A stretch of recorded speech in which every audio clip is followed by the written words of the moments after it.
Fala pessoal, tudo bem? Sejam todos muito bem-vindos a mais um episódio do Trader Talks. E hoje é um episódio super especial, né? Eu tô aqui ao meu lado com a Gabriela Spork, a nossa nova integrante do time, mas que o pessoal já viu aparecendo em tudo que é lugar, em evento, vídeo, um monte de coisa, exatamente.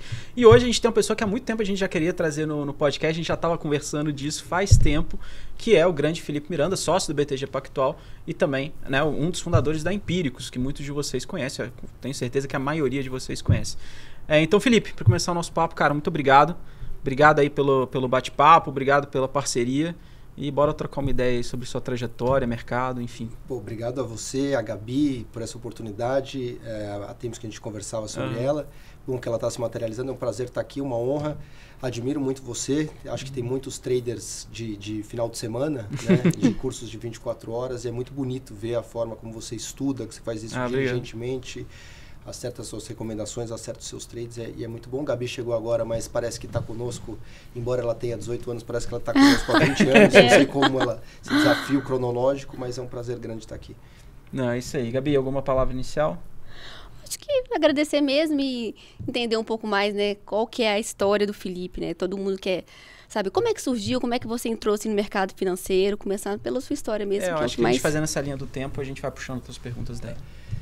Cara, acho que eu fui invadido pelo mercado financeiro, né? Meu pai era do mercado e, pô, inclusive uma história que eu contei o dia que a Empíricos foi vendida pro BTG, né? Que eu me lembro, final de 94, né? Quando meu pai entrou em casa bravíssimo, super chateado, porque ele vinha do Plano Real, né? Que é em julho de 94, aí final de 94... E meu pai otimista com o Brasil, acertou agora a inflação, o país vai caminhar, né? E aí... Pô, eu comprado em bolsa e a bolsa só cai porque aqueles filhos da mãe, não foi exatamente essa expressão que ele usou, né? Aqueles filhos da mãe do Pactual não param de vender e tal. Esse André Jacurski não entendeu o Plano Real, e é óbvio que o Jacurski tinha entendido o Plano Real. O que o Jacurski estava vendo, ele estava antevendo a crise do México de 95, então era para vender, não era para comprar. E foi assim que foi uma das minhas introduções ao mercado financeiro e à excelência do Pactual à época. Então, desde então que eu carrego essa admiração e respeito pelo banco. Então, essas coisas conviviam lá em casa, né? Então, eu sempre... o Soros fala nos animais de mercado e tal. Eu sempre me considerei um animal de mercado, assim. E aquela coisa, era filho único e queria emular meu pai. Tentar meu pai é muito duro, muito seco e tal. Então, é a tentativa de conseguir o respeito e aparecer pro pai. Aí, o que você vai fazer? Vai imitar o pai, né? E, de alguma forma, tentar superá-lo. E aí, com 13 anos, já comecei a comprar ações. E aí, não sei se foi bom ou ruim, acho que foi bom até, mas comecei perdendo dinheiro. Isso era 98, né? E aí, com 98 era o quê? Era na internet, né? Compração da Embratel, da Globocabo, né? Famosa Globonabo, né? E esse período também foi complicado, né? Porque vem México, depois vem Ásia, depois vem .com. Não, horrível de mercados emergentes, Você estuda que bondes e ações vão para um lado, de repente a correlação quebra. Totalmente. E era só para comprar o internet, então comprava, era isso, o Globonabo, né? E obviamente aí deu nabo, né? Tinha dinheiro. Ruim. Aí, 98, Rússia... 2000 a Nasdaq, 2001 apagão e Argentina, então foi um período horrível, né?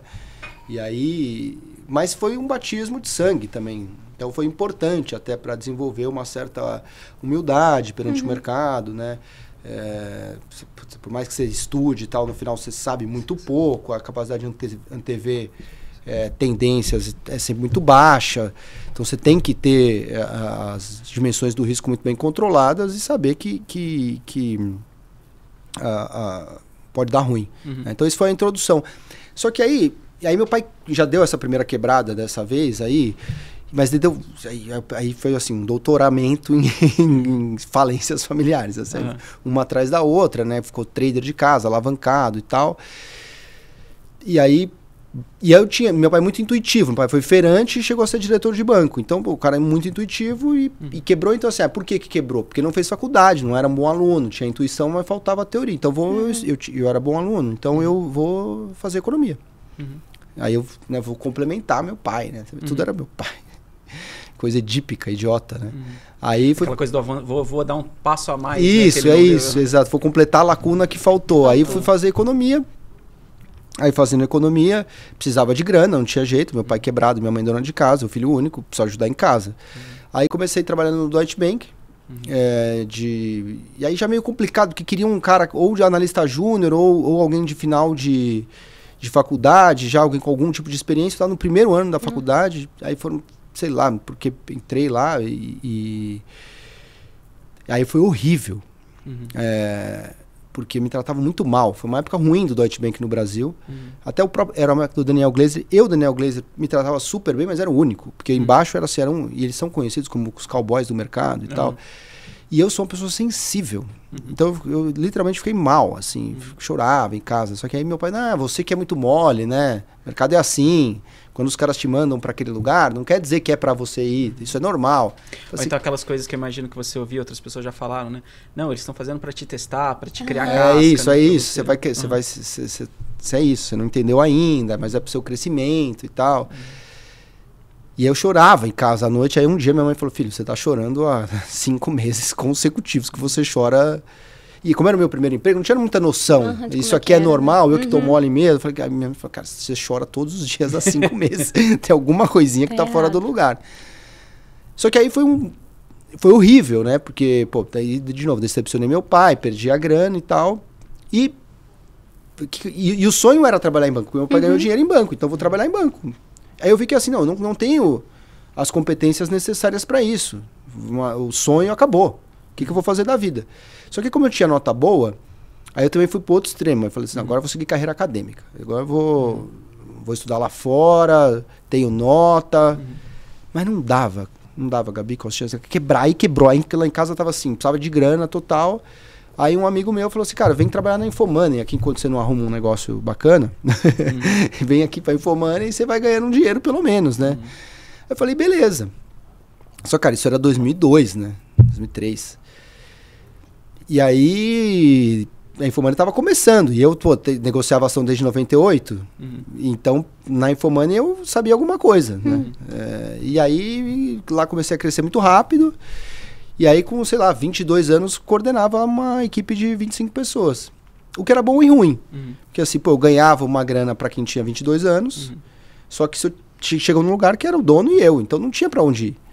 Se eu estivesse lá, eu estaria ganhando aquilo lá mais inflação até hoje. Era bom para a época, péssimo intertemporalmente. Precisava fazer alguma coisa. Aí, o que eu vou fazer? Só que também não dava para dar um passo muito para trás. Porque se eu fosse ser analista de um fundo de ações, eu ia ter que pagar um pedágio muito grande. Se eu fosse trabalhar, já tinha o CNPI na época. Se eu fosse ser analista de um banco, eu ia começar como analista júnior, ia ganhar muito menos do que eu ganhava. Como é que eu saio dessa... Encruzilhada, né? O quê? Desculpa. Como é que sai dessa encruzilhada? Dessa encruzilhada, exatamente. E aí veio ali 2009, e depois da quebra da Lima, aquela crise toda, muito conflito de interesse na indústria, nas agências de rating, nas recomendações dos bancos na época. E aí a gente falou, quem está liderando rankings de melhores analistas lá fora são os research independentes. Isso não existe no Brasil. Até existia Lopes Filho na época, e que eu acho que até a própria Lopes Filho reconheceria isso, então eu imagino que eu não vou estar denegrindo ninguém aqui, mas era muito ruim. E era muito ruim, e tinha todos os fundos de pensão, todas as fundações, todos os bancos. Eu falei assim, cara, quem montar um negócio desse aqui no Brasil vai ganhar dinheiro. Porque quem está aí está dominando o mercado e é péssimo. Porque não era nem análise, era um, sabe, um negócio factual, assim, quase jornalístico. Algo que às vezes a gente vê, né? Meio que o sales faz para poder ter um material de provocação. Assim. Exatamente, quase informativo. E eu falei, vamos fazer. Só que eu não tinha dinheiro e tal. Aí o Rodolfo, que trabalhava comigo na Infomoney e estudava comigo na época a gente estava fazendo mestrado na GV. Aí o Rodolfo, um gênio, né? Conversando com ele, cara, eu tô com essa ideia aqui. Ele também meio querendo sair e tal. E aí a gente conheceu o Caio e uma outra pessoa. Os outros 2 meio financiaram a ideia. E a gente ficou sem receber, não pôs grana, aportou o trabalho. E ficou sem receber salário por 3 meses. E assim nasceu Empíricos. Esse foi o início da coisa. Boa, e assim, isso que você falou é interessante porque é o que você falou, né? Que você chegou em um momento em que se fosse para um banco, se fosse para um fundo, alguma coisa... eu imagino se hoje ainda tem, imagino como que naquela época não existia todo o rito que deveria ser seguido, né?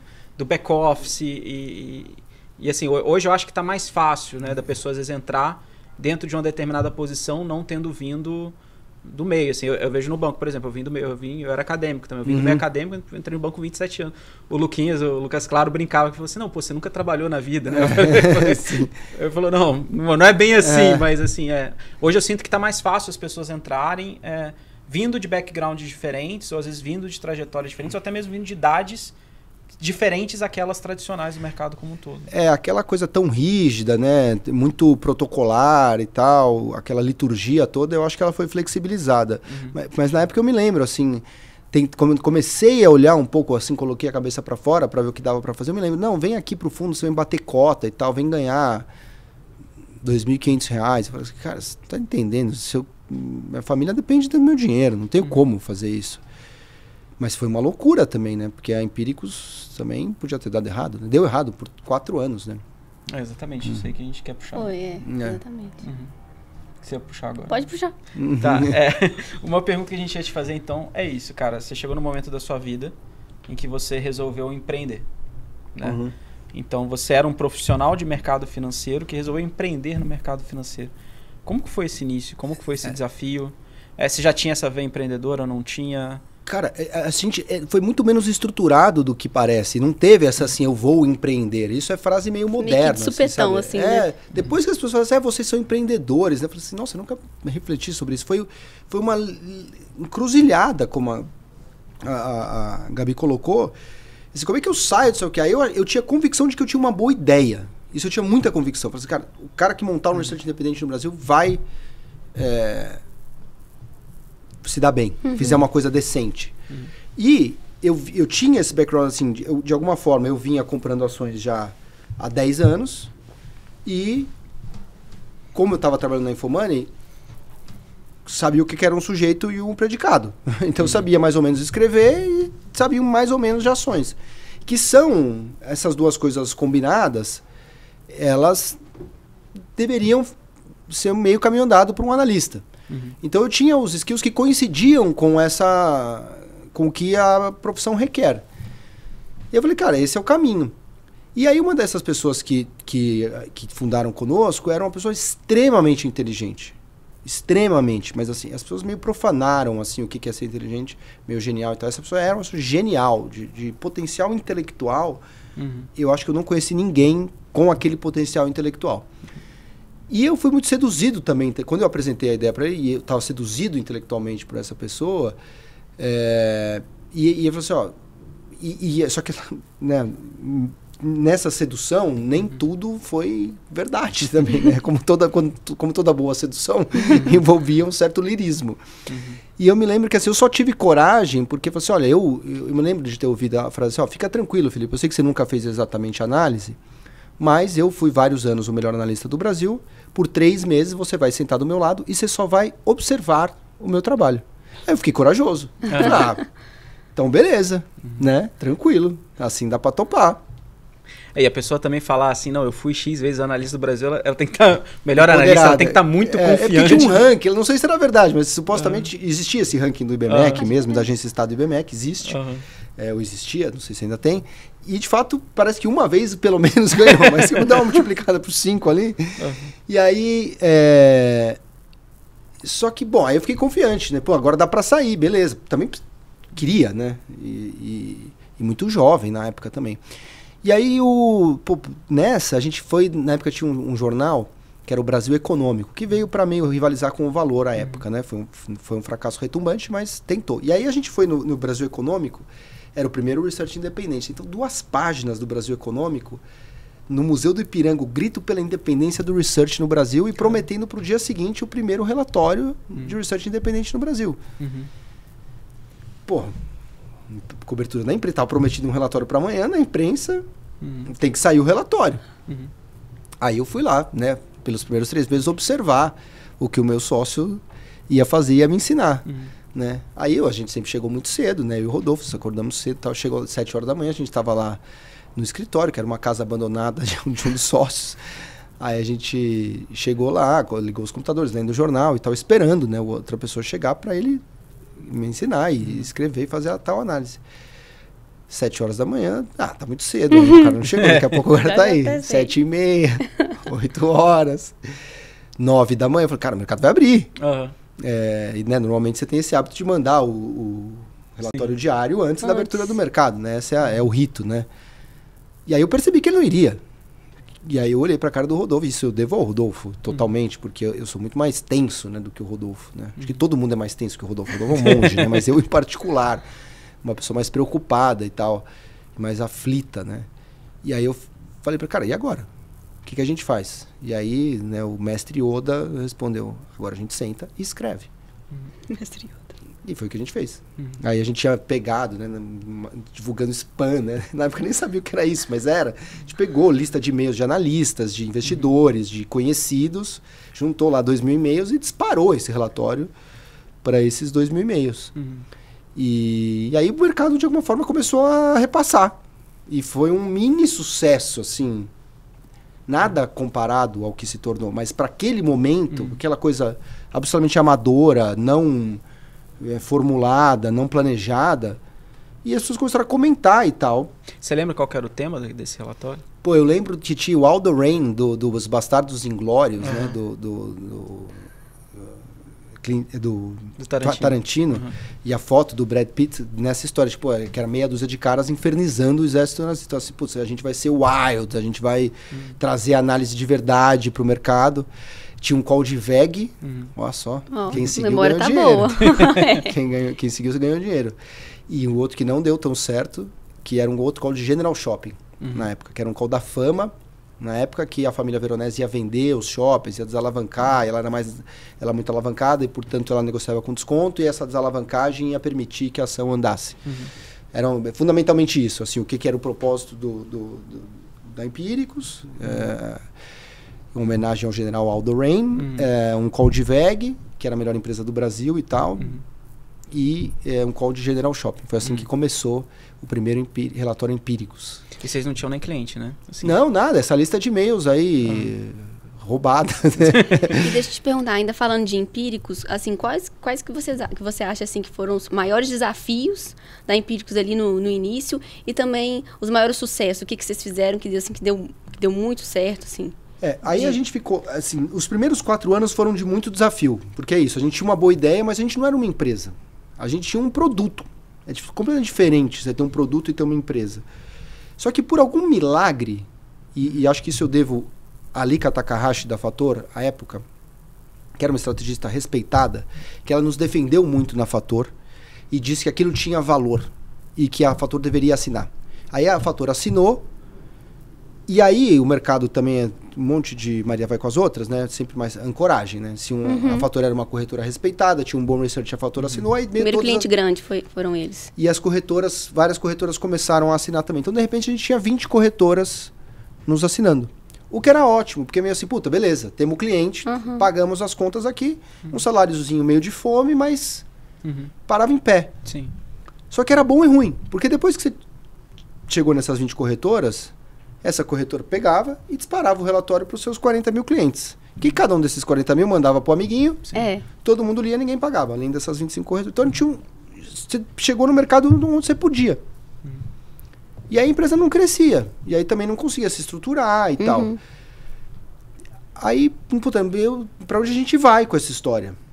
Esse foi um grande... E aí? A gente chegou aqui, com esse salário também, beleza, foi legal ter vindo até aqui, mas agora a gente precisa, né, ganhar dinheiro de verdade. Como é que faz? E aí veio a grande adversidade, que o mercado começou a ficar muito ruim de 2011 para frente. E aí, do mesmo jeito que foi até 20, veio para 5 muito rápido. Quando uma cancelou, aí cancela. É um mercado muito ruim, muito pequeno. Puta, a gente adora e tal, mas pô, o research é um negócio meio que a gente vê como supérfluo. Nesse momento de crise, corta, daqui a pouco a gente volta e tal. E aí ficaram meio 5, 6 corretoras. E aí ficou bem apertado. Aí a gente achou que ia quebrar mesmo. Não tinha, se demorasse mais 6 meses para encontrar uma solução, o negócio quebraria. E aí, obviamente, briga de sócio, né? Também, lógico, no momento que os ratos são os primeiros a sair, né? Do navio quando ele começa a afundar. E aí pula fora e tal. E a gente ainda continuou, o que a gente vai fazer? E aí passaram uns meses, aí um milagre daquelas, assim, Black Swan do Taleb, totalmente. E tinha um americano que já estava em 20 países, que publicava newsletter financeira para pessoa física. E o cara gigante nos Estados Unidos. assim, faturamento de 2 bilhões de dólares no mundo todo, estava em 20 países, já estava na Argentina, por uma questão fortuita, porque o cara gostava de vinícola, comprou uma vinícola, aí, puta, vamos fazer também aqui newsletter. Tava indo razoavelmente bem na Argentina, falou, pô, se eu tô na Argentina, eu tenho que estar no Brasil. E aí queria entrar no Brasil. Um diretor dessa empresa conhecia uma pessoa no Brasil que conhecia a Bia, que era uma das nossas analistas. Nossa. E aí esse cara falou assim, ó, tem esse grupo Agora, aí que quer comprar uma participação em alguém no Brasil, que faça newsletter financeira. Ninguém faz, vocês não fazem, mas o que é mais perto do que eles fazem são vocês.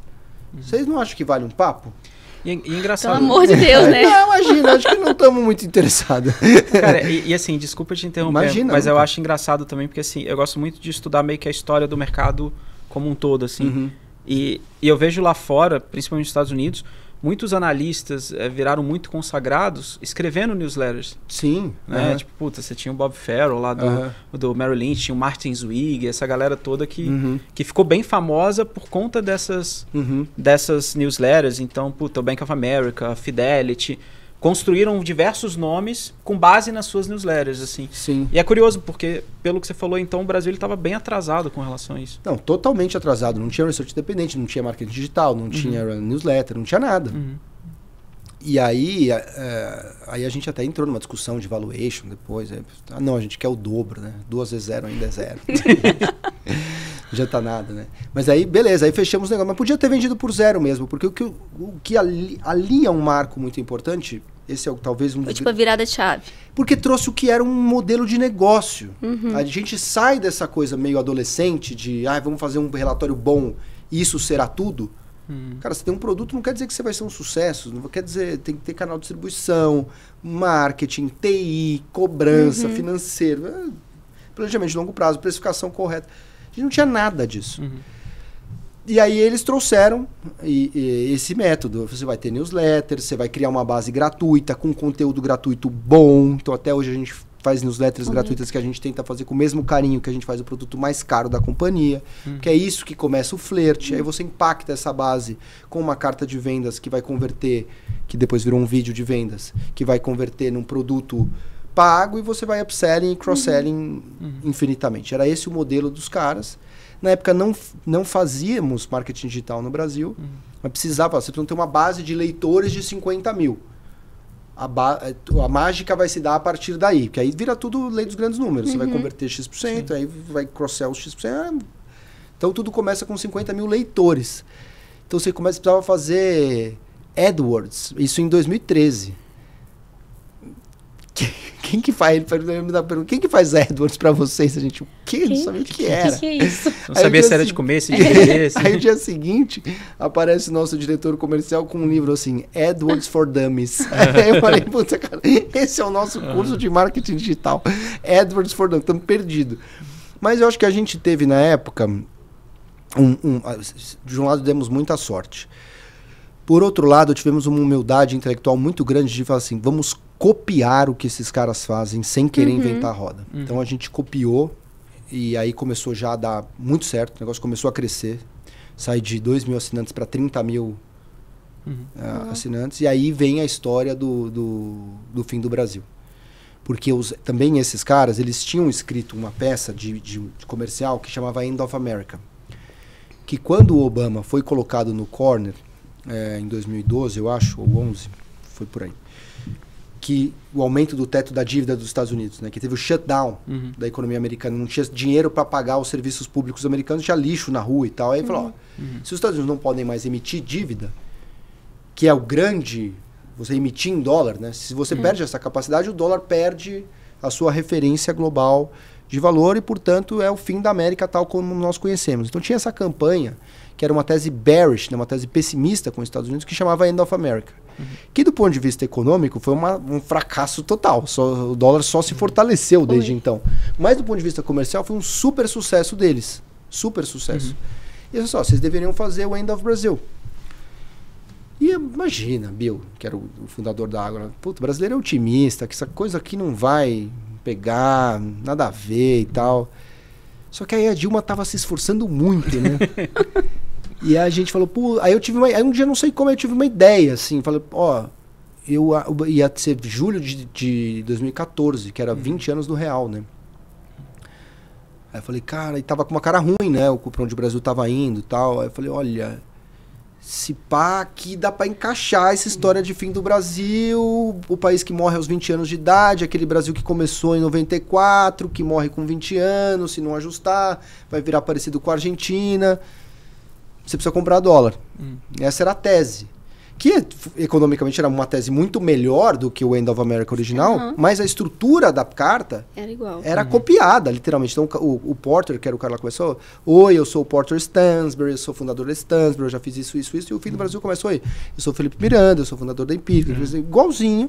E o miolo, que era a tese econômica, adaptada ao Brasil. E aí o negócio começou a tomar uma proporção que a gente não imaginava. Em caminho deu uma viralizada. E aí alguém precisava ganhar dinheiro com a Dilma, fomos nós, no caso. Eu ouvi falar da Empíricos justamente nessa época, porque eu lembro que, assim, eu não estava inserido no mercado como um todo, mas eu lembro que eu conheci uma pessoa que era... E essas coisas que quando a gente para pensar de como que a Bolsa ela foi se desenvolvendo, que era um cara que era dentista, mas operava mercado pra caramba. Até hoje eu brinco que foi um dos caras que melhor operou o mercado que eu já vi na minha vida, e ele nunca abriu um livro de finanças. E ele falava coisas que eu vi que estavam nos livros de finanças mais sofisticados que eu já li, ele deduziu muita coisa. Intuitivo. Assim. E eu lembro muito do efeito dessa campanha nas pessoas normais. Sim. Né? Sim. E assim, é impressionante. E até depois que você terminar para puxar essa pergunta, dessa questão de pessoa física na Bolsa. Porque hoje, obviamente, a discussão está muito mais ampla, mas assim, nessa época eu imagino que devia ser muito mais restrito, né? Muito mais, era 500 mil CPFs na Bolsa, um negócio assim, dos quais 350 mil ativos. Era um negócio assim, absolutamente pequeno, né? Mas o tema do dólar, né? E o Brasil saiu do ambiente de Bolsa, né? Eu me lembro das pessoas falando vamos nos reunir para assistir esse documentário. As pessoas falavam assim, não era um documentário, era uma carta de venda, era um vídeo de venda da nossa assinatura. E aí, claro, depois a gente aproveitou, fez um livro, aí entrou para os mais vendidos e tal. Aí a gente capitalizou em cima e deu a sorte também, né? Que a Dilma entrou com um processo, a peça original, era a Dilma e a coligação do PT, processando a Empíricos, o Google e o Aécio Neves, que estaria pagando para a Empíricos fazer essa história. Então, obviamente, era uma história maluca, não teve nada no... A Aécio perguntaram para ele, o que você achou, né? Ele falou, quem? Empíricos? Nunca ouvi falar. E na época muita gente acreditava que ele ia ser o próximo presidente. Porque era no ciclo eleitoral, né? Era julho de 2014, então na cara do período eleitoral. Tava super aflorado. Eu lembro que tinha uma revista que falava uma empresa chamada Minas, né? Porque ele era o governador de Minas Gerais e tudo. Sim. E aí, só que nessa os jornais todos vieram, né? PT tenta calar consultoria e tal. Foi julgado no TSE. E aí foi, na época, até um voto do Gilmar Mendes que ficou muito na minha cabeça. Que falou, daqui a pouco vocês vão tentar censurar o relatório da FMI. Não tem que censurar. E a gente ganhou 5-2 no TSE, o negócio ficou em pé. Mas essa história de você tentar abafar uma informação, na verdade, é antifrágil, né? Não, esse livro não pode ser publicado. Claro. Todo mundo corre para comprar o livro. Colocou mais gasolina ainda, exatamente. Né? Sim. E aí o Fim do Brasil foi um sucesso enorme. Aí ficamos pessimista, falou, o dólar vai para 4, estavam em 90. E aí foi, para 4,20. Nossa, aquela loucura toda, o cara tava certo. Aí a gente fica pessimista até setembro de 2000, isso é julho de 14. A gente fica pessimista até de setembro de 15. Aí a gente escreveu algo que a gente chamou de virada de mão. Falou, agora é para comprar. Aí a gente foi burro entre outubro, novembro, começo de dezembro. Aí começou o papo do impeachment. Aí a bolsa vai dos 40 mil, começa a subir e vai até os 120. Aí, aí o cara comprou o dólar em 90, vendeu a 4, comprou bolsa no 40 mil, multiplicou por 3, aí a Empíricos ficou o tamanho que ficou. Mas mais do que fazer barulho, né? Fez barulho, mas também acertou. Exato, aí isso chama atenção, com certeza. Né? Não teria, a virada de mão não teria acontecido se não tivesse acertado o Fim do Brasil. Porque o negócio ficou né, entre aspas aqui, né, mas meio conhecido. E aí você erra o call, você tá expulso do mercado, né? Você ficou conhecido por um call que deu certo, aí beleza, você pode dar o segundo, né? Agora você ficou conhecido por um call que deu errado, quando você dá o segundo, ninguém acredita em você. E aí, a gente deu 2 certos, aí o negócio criou uma reputação de acertador. Aí o negócio cresceu, a gente chegou a 450 mil assinantes. E aí a XP comprou o Itaú. Quer dizer, o Itaú comprou a XP, né? Óbvio. Aí na época a gente tinha metade dos clientes da XP. A gente com 450 mil e a XP tinha uns 800 na época. E aí, assim, pô, corretora é por conta e ordem, né? Então tá o seu CPF, tá da sua esposa, da sua mãe. Revista digital, que é o que a gente faz no final do dia, né? Um PDF. Pô, revista Veja lá em casa é uma só, eu divido com a minha esposa. Empírico você meio divide com o seu pai, com o seu filho, com o seu irmão. A gente sabe. O que a gente tenta evitar é essa pirataria desenfreada do cara que pega e manda para 300 pessoas. A gente sabe que o cara divide a senha com a esposa normal. Então, a Empíricos é um núcleo familiar. Então, a gente sabia que aqueles 450 mil... Eram mais pessoas. Eram mais pessoas, eram famílias. Sim. Então, a gente deveria ter um negócio meio próximo da XP em termos de número de cliente. Só que a gente sabia que a gente não valia mesmo nem perto da metade dos 12,6 bilhões que o Itaú avaliou a XP. A gente falou assim, cara, um negócio legal mesmo, esse negócio de publishing, research é um negócio bacana, mas o valor mesmo está em ser plataforma. Eu imagino também que uma dificuldade que vocês pensam, ou pelo menos um próximo avanço que vocês pensaram, é que, beleza, você dava o call, mas quem que ia executar esse call, né? Exato. Como que ia ser a exexeção, assim? Exatamente, era isso que acontecia. Eu dava lá, compra Banco... Eu me lembro claramente esse dia, quando a gente recomendou Banco Pan. Aí a gente via na tela, assim, Banco Pan subindo, e se abria o book, XP, corretora de varejo, comprando Banco Pan. E aí veio o estalo claro, eu falei, caramba, na verdade, assim, esse cliente que está executando na XP, na verdade, ele é meu cliente, porque quem está guiando o comportamento dele sou eu. Ele só está executando lá porque ele não consegue executar aqui. E se eu colocasse o one click no relatório mesmo, que com one click ele consegue operacionalizar? Pô, ele faz isso, é boa user experience para ele, eu garanto que ele vai executar, porque às vezes você vai lá falar com a gente, não, compra Banco Pan, não, compra essa outra ação aqui que é uma porcaria, que é porque o nosso research tá recomendando, então você garante a execução, melhora a experiência do usuário e você captura um valor e um múltiplo maior de corretora do que o múltiplo de publishing. Aí a gente fez a Vitrio. E em algum momento vocês pensaram, você falou da Vitrio, em será, deixar de ser essa casa de análise independente e virar, por exemplo, corretora? Foi, a gente fez. A gente só que só que assim, a gente fez com um certo cuidado. Porque, separando, né? O que era o que? Separando e assim, pô, se eu vi, a minha grande vantagem, eu nasci como um research independente. Pô, e se eu virar uma corretora, eu vou contaminar? Porque a corretora era uma ideia boa também, mas na época... Acho que surgiram várias pequenas na época, não estava? E era só uma ideia. Você sabe, uma ideia boa, cara, mas uma ideia boa pode virar ruim amanhã. Você não sabe, né? Na prática, vai ser boa ou não? O que dava dinheiro era o research, a vida estava boa. Já tinha 450 mil assinantes lá, tava um negócio legal, muito maior do que a gente sempre sonhou e tal. Era um salto que podia ser legal e podia dar errado, inclusive contaminar lá.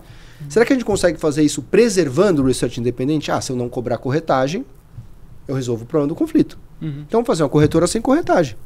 Aí surge a Vitrio, aí dava para fazer. E aí você, de alguma forma, paga pela assinatura, você faz aqui a assinatura da Vitrio. Não tem um conflito de interesse, você né? Limpo do conflito. Como você faz isso sem o conflito? Aí a gente fez a Vitrio, aí chamou um private equity para financiar, que foi a turma lá do Paulo Lehmann, da Vectis, e do Patrick O'Grady, que foi aqui Pactual há muito tempo, inclusive. E aí eles financiaram a corretora. E aí o negócio começou a crescer e a gente percebeu a necessidade também de atrair um sócio para crescer ainda mais e eventualmente mirar um IPO. Essa era a ideia original. E aí fui conversando aí contratamos o Lazar, que foi o nosso advisor para esse deal, né, que é um cara super puro sangue assim, né, dessa história. E aí passamos com todo mundo até que eu me encantei pelo Esteves, né? E aí sentei com o Esteves e tal, e aí o deal que era para ser de 30%, falou, 30% eu não faço, faço 50 ou 100. Aí eu falei, não, aí faz 100, porque 50... aí se você não faz 30, vamos para os 50. E aí foi isso. Mas assim, a gente teve outras 3 propostas, até a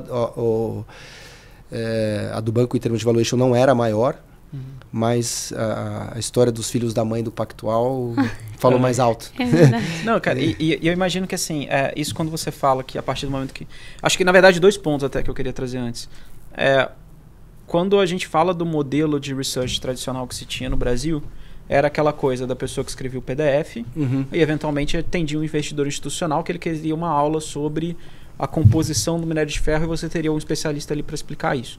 Né? E o valor estava meio que nessa coisa de o cara operar dentro de uma casa para poder ter o acesso também a esses benefícios e serviços. E quando eu penso na Empíricos, e pelo material que eu lembro, não tinha só aquela coisa do PDF, mas você tinha a experiência de vídeo, você tinha uma experiência de comunicação, e eu acho que isso, de certa forma, acabou impactando os outros researchs como um todo, né? Tanto que aqui a gente faz relatório, mas faz vídeo, também produz isso. Assim, como que vocês pensaram essa mudança, até mesmo da questão de multimídia de research, né? A visão do papel de um research como um todo. Também não foi tão estruturado assim quanto você está falando, mas tinha um fundamento que vai nessa direção.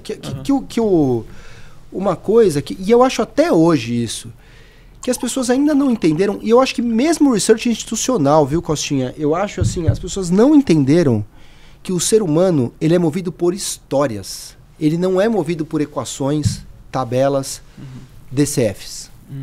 Então, a gente sempre teve essa preocupação. Também tem que ser fã. Só que isso às vezes é confundido com, então é para ser menos técnico. Não. Não quer dizer esculhambado, né? Não, é para ser altamente técnico. Eu dei aula de opções reais na GV. Então, assim, não é que não tem nada a ver uma coisa com a outra. Assim, é para ser técnico. Mas não é para ser uma tortura. Hoje chega um relatório de 100 páginas de um banco gringo, de uma ação brasileira, você sabe que você tem que ler, mas você quase chora antes, né? Fala assim, caramba, eu tenho que ler isso aqui, porque, puta, a ação eu cubro também. Mas é um saco, é chato, não é insightful.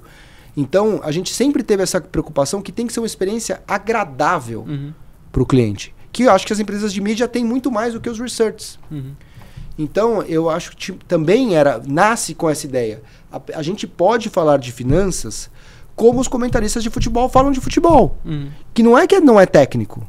O Caio Ribeiro, o Casagrande, sabem de fundamento de futebol. O Vanderlei Luxemburgo está lá comentando no Galvão Bueno e comenta tecnicamente o futebol. Mas é uma conversa agradável. As finanças podem ser levadas como uma coisa agradável. Mais leve, né? E é uma arte de comunicação. E aí, quando você está na vanguarda de se comunicar, vê como natural também. E acho que a gente ter tido o sócio americano ajudou, porque as coisas também... Eles começaram a fazer vídeo, a gente começou a fazer vídeo meio... E sempre com teste, né? Essa é até uma discussão que eu já tive com o Flora, né? O banco fala muito da ditadura do argumento, sim, né? O melhor argumento vence, não é uma estrutura horizontal. E eu acho assim, cara, na verdade isso é um problema, porque o Pércio Arida, que foi CEO do banco, inclusive, e a McCloskey, na década de 80, né, descobriram que, na verdade, em discussões, o que ganha não é a melhor teoria. O que ganha é a melhor forma de retórica. Então, se você dá a ditadura do argumento, você não vai dar necessariamente a vitória pro melhor cara. Você vai dar pro cara que argumenta melhor. E não é assim, isso às vezes... Não, normalmente é assim. Formalmente, os embates dialéticos da teoria econômica não são vencidos por superação positiva. Ou seja, uma teoria contra a outra não é a melhor que ganha. É simplesmente aquela que tem as melhores regras de retórica. Então, o que a gente sempre pensou na Empíricos é assim, o que manda aqui é a ditadura do teste. Então, assim, os americanos estão fazendo vídeo.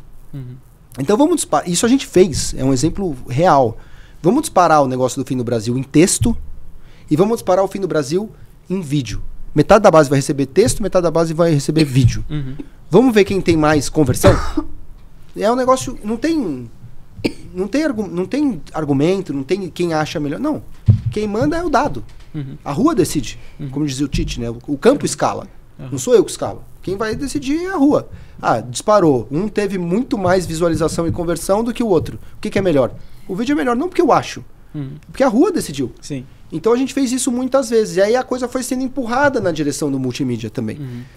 E eu imagino que também que para o modelo de pessoa física, assim, majoritariamente pessoa física, a escala da coisa ela é muito grande, né? Então isso acaba fazendo com que você tenha que transacionar nesses meios de, cara, isso aqui deu um impacto X, isso aqui deu um impacto Y, isso aqui deu um impacto Z, porque cada coisa que você faz chega para muita gente, né?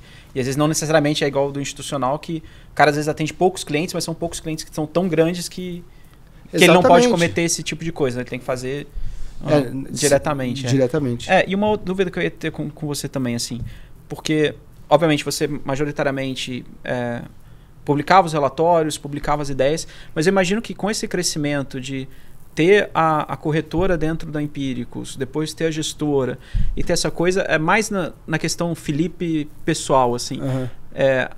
Você continuou fazendo as coisas principais, mas você começou a ter outras funções de gestão também. Muito ruim. Como que foi isso para você, assim? Porque eu imagino que é um outro desafio, um outro jogo, né? Você começou a jogar um outro jogo. Totalmente. E o analista, a função vai... O founder e o analista, como eu entendo, é um cara que ele tem que ser técnico, ele tem que ter os skills, mas ele tem que ter visão. Eu acho que, assim, o estratégico, né? E o que eu até conversei com o Howard Marks, né? O bom analista é aquele que tem a capacidade de julgamento. Que as técnicas de valuation hoje em dia todo mundo conhece. Sim. Então, o que separa o bom value investor do apenas medíocre ou do ruim é a sensibilidade. É você falar, não, isso aqui é um value trap, isso aqui é um value. O cara saber fazer a soma do vetor, né? Eu acho que isso aqui tá pesando mais do que isso. Isso. E quais são as opcionalidades disso aqui? O mundo tá indo para onde? Essa nuvem aqui vira uma tempestade. A nuvem tá todo mundo vendo, mas ela vai virar uma tempestade ou ela vai se dissipar? Aqui é a arte. Né? Então, e essa é uma visão que eu acho que o CEO é mais um burocrata, né? Discutir orçamento, discutir plano de saúde.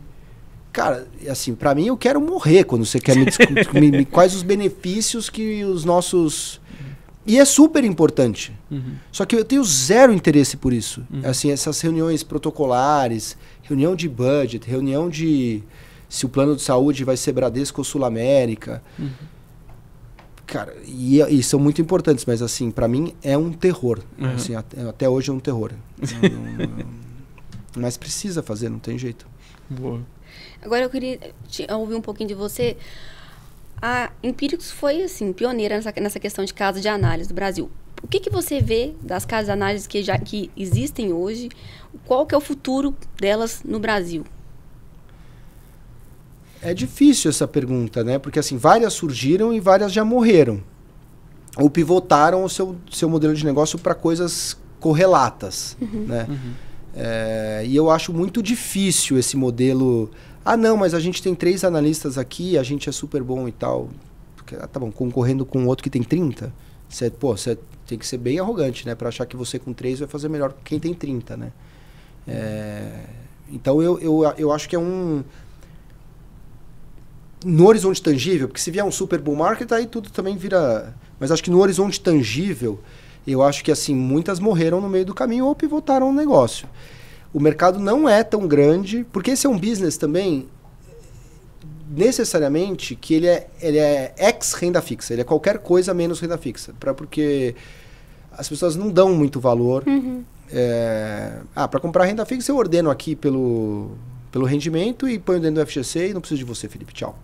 Né? Ou crédito. Pô, e eu até dou razão, assim, porque a pessoa física tem um ticket, não sei a super elite brasileira, mas assim, o cara, o afegão médio, ele tem lá uma grana, ele vai alocar lá a 120 do CDI ou a 125 do CDI. Pô, se eu pagar uma assinatura da Empíricos de R$2.000, a minha diferença do 120 para o 125 já me comeu o que eu assinei. Então esse é um business meio de equities, fundamentalmente, e de cripto. Já reduz bastante, né? E aí é meia dúzia, entendeu? E aí não tem mercado. O mercado é muito pequeno. Hoje em dia, você puxar um assunto já de equities na mesa de almoço do domingo, pessoal, agora que deu uma melhorada, né, esse ano, mas assim, no final do ano passado, era a conversa de esquizofrênico, né? Falei assim, cara, você tá maluco completamente. Não, isso aqui é coisa totalmente fora da nossa... Então é um mercado pequeno. Então eu acho assim, precisaria de um bull market longevo para a gente ter, de fato, casas de análise propriamente ditas. Não essas que são consultorias e que falando que... Porque assim, o cara começa com uma casa de análise, vira outra coisa, uma gestora, uma consultoria. E como a casa de análise, no fundo, ela subsidia a consultoria, porque... a análise está feita, né? Então ela pavimenta a via para o resto. O cara não mata esse negócio aqui, mas como um modelo de negócio, o principal negócio, né? Isolado, que dá dinheiro, que é core business, eu sou pessimista com esse ambiente aí para os próximos anos. E quem chegou primeiro bebeu água fresca, né? Comeu muito vidro também. Mas, olhando hoje, né? Para trás, para quem não viveu, parece que só vê as pingas, né? Que eu bebo. O estômago ninguém vê, né? Então, não sei, mas o que assim, assim, nos próximos anos, Gabi, não sei se de repente, né, o juro cai, o país resolve tomar uma direção das reformas estruturais, o Ibovespa vai aí para 300 mil pontos, aí não sabemos, mas no horizonte tangível, assim, eu tô pessimista com essa... E fora que também hoje tem muito conteúdo gratuito, né? Então é diferente da nossa época lá atrás. Hoje, assim, você vê o Daniel Goldberg fazendo podcast. Sim. Então, assim, a disposição do cara pagar por um research é menor hoje em dia, né? Do que foi lá atrás, quando o acesso à informação era mais restrito, muito né? restrito. Os jornais... Você tem o Kelete postando no Twitter o que ele tá achando. Né? Então, exatamente. Assim... O melhor gestor de ações do Brasil dos últimos 3 anos te fala o que ele pensa de graça. Então, não estaria otimista com essa classe, assim, não. Claro que tem alguns nichos específicos, né? Cripto eu acho que tem ambiente ainda, trading tem um super ambiente ainda, copy trade tem um super ambiente ainda. Se eventualmente se mudar a regulação para algum tipo de coisa associada à mesa proprietária, pode ter um ambiente aqui. Mas assim, esse research clássico, assim, relatório de 10 páginas e tal, infelizmente, acho que o Brasil não tem espaço para um negócio, né? Para vários researchs independentes no curto prazo, eu acho. Talvez algo mais como um analista tomando a posição em si, né? Que é meio que um pouco dessa discussão também. Exatamente, exatamente. Boa, e cara, assim, indo para uma outra parte da nossa conversa, uma coisa que eu sou obcecado e sempre que eu tenho oportunidade de conversar com alguém que tem muito tempo de mercado, uma vez de querer saber o que você acha que vai subir ou cair, mas, cara, como que você pensa, como que você raciocina?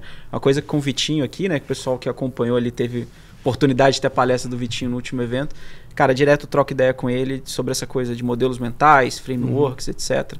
E, assim, a gente costuma ver os seus relatórios, a gente costuma ver as suas newsletters, mas o seu processo de análise, assim, eu sei que é algo muito amplo para falar rápido, mas, cara, por onde que você começa? O que você pesa mais? Como que você constrói essas coisas dentro da sua cabeça? Eu acho que sempre a pergunta primeira é o que pode dar errado?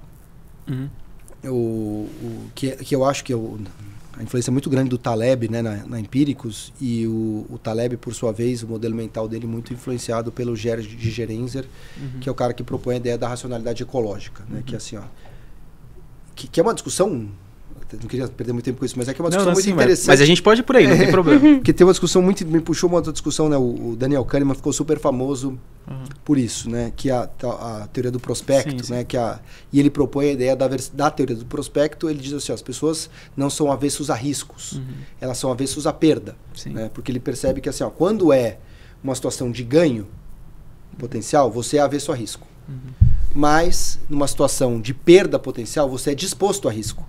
Isso reflete uma inconsistência das suas preferências e, portanto, você não está alinhado ao que seria a racionalidade estrita, que é que você sempre decide de um jeito, independente da circunstância. Que foi a copiada que ele deu da teoria dos sentimentos morais do Adam Smith já, né? Que também já meio que caminhava por aí, né? Mas o que o Gerd Gerenzer falou assim, não, mas isso é absolutamente racional. Não é, a sua inconsistência é necessariamente assim. É assumir que a racionalidade vai por esse caminho. Porque quando você vai tomar risco, se você está sentado no seu sofá, com a sua família, tomando um bom vinho, bem alimentado, ganhando um bom salário, você vai tomar risco? Você vai participar de você saudável, nessas condições que eu descrevi, se você participaria de um tratamento experimental de câncer do pâncreas? Não, você não vai se arriscar numa dessa. Agora, se você está com câncer terminal de pâncreas, você vai topar. Você tem que ir pro risco quando você está com chance de morrer. Então, é normal, não há nada. A resposta do Gerd Gerenzer ao Kahneman e ao Tversky é: isso que vocês estão chamando de inconsistência das preferências e, portanto, não alinhado à racionalidade perfeita, é estritamente racional. Porque para uma espécie viva, a única racionalidade que importa é aquela que está ligada à sobrevivência. Então a primeira coisa assim, primeira coisa é, se eu errar aqui, eu estou no jogo ainda ou eu morro?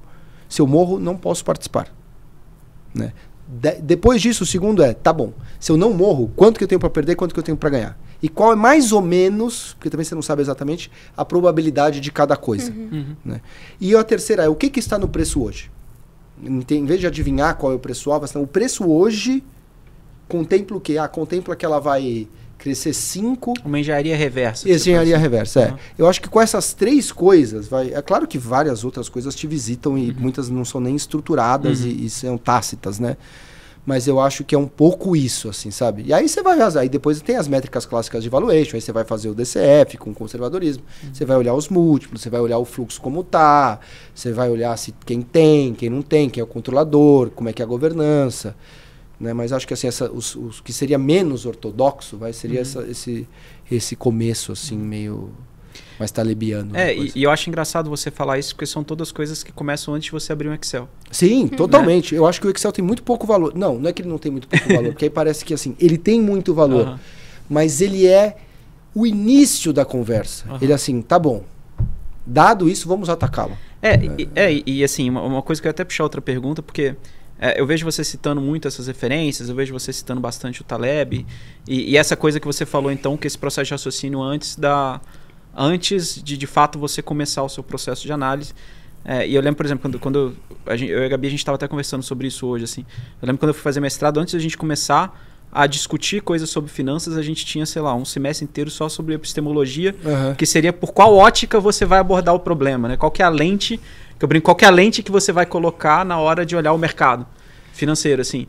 E eu ia até te perguntar, cara, assim, essas referências que você traz de fora, que não necessariamente estão intrínsecas ao mercado financeiro, seja de filosofia, seja de epistemologia, seja dos autores que você estuda, o quanto que você sente que essas coisas de fora, ou quais coisas de fora, de fato contribuem mais para você dentro do mercado financeiro?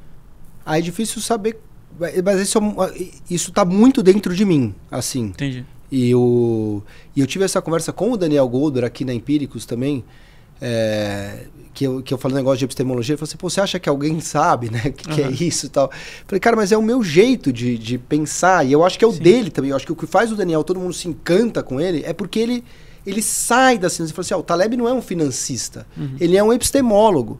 Então é isso que, assim, eu sempre me interessei por isso. A diferença meio Soros Buffett também, né? Também, totalmente, que um é filósofo, exatamente, e o outro é um contador, obviamente um contador razoavelmente bem sucedido.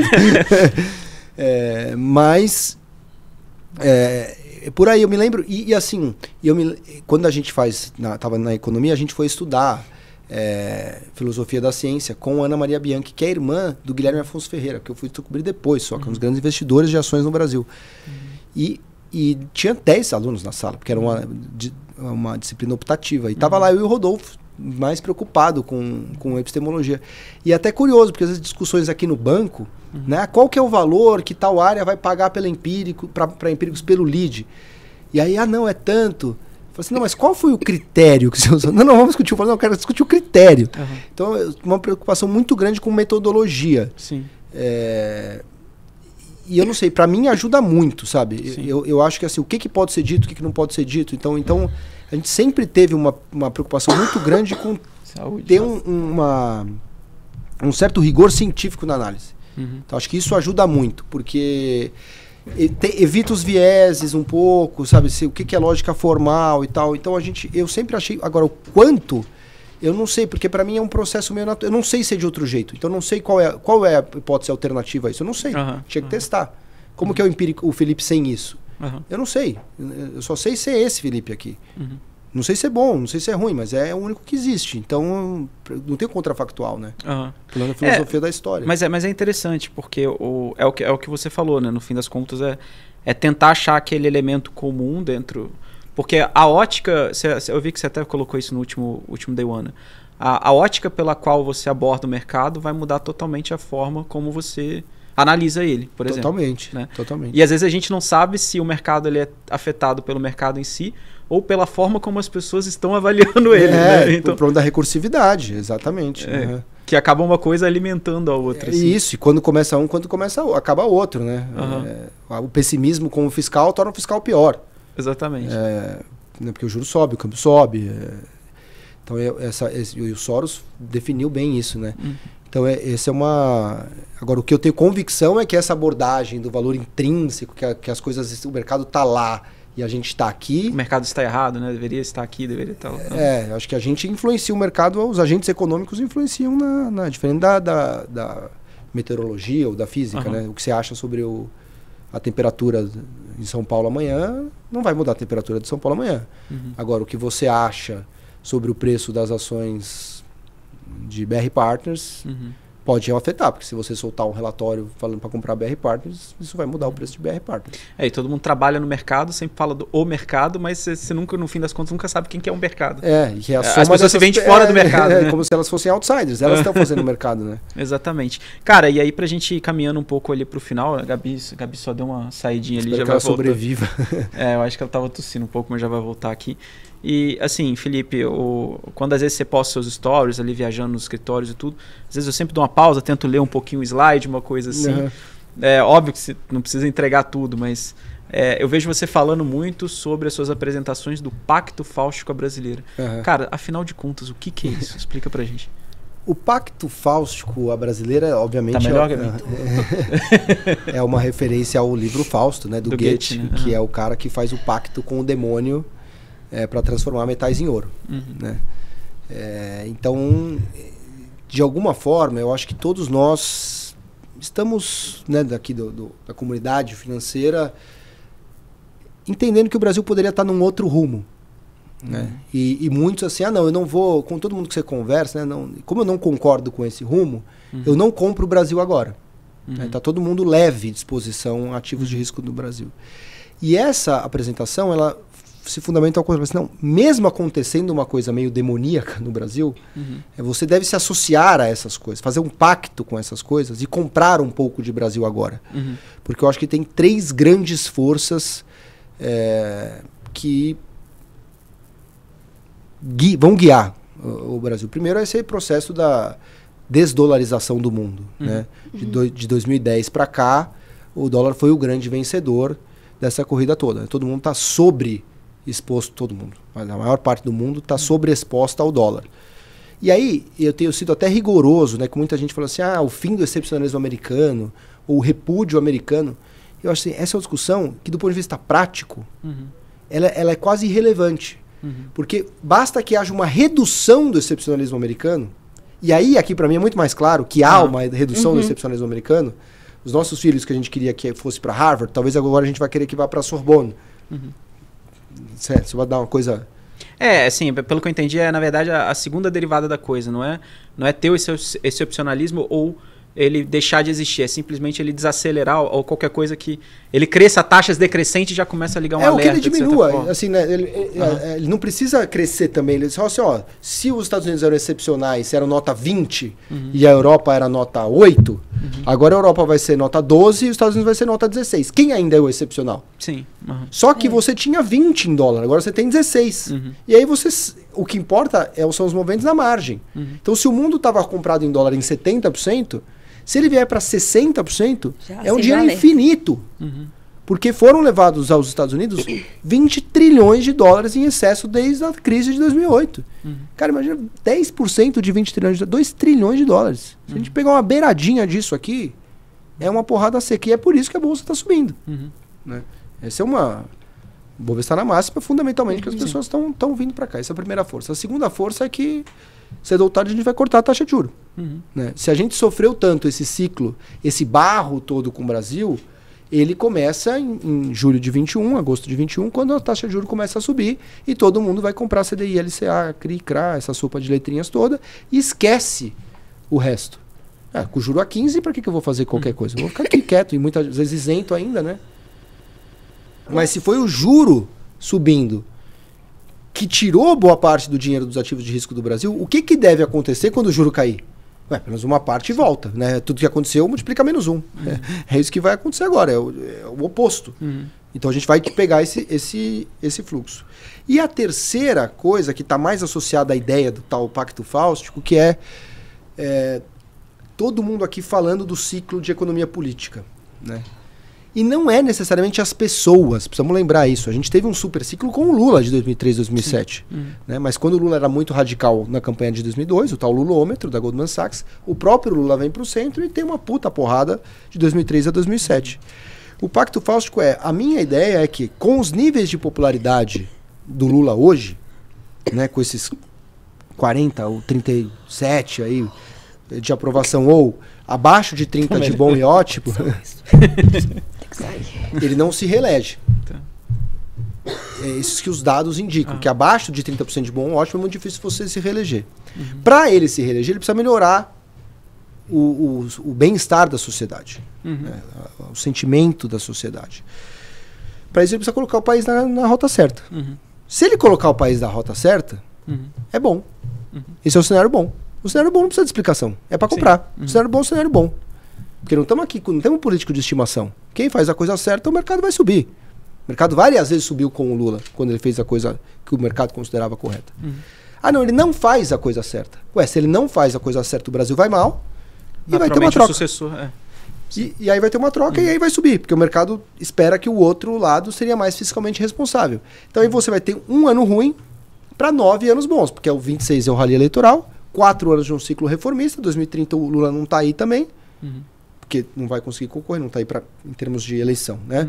E aí você teria uma provável reeleição da direita. Então você tem um ano ruim para 9 anos bons. Então ou é bom desde agora, compra.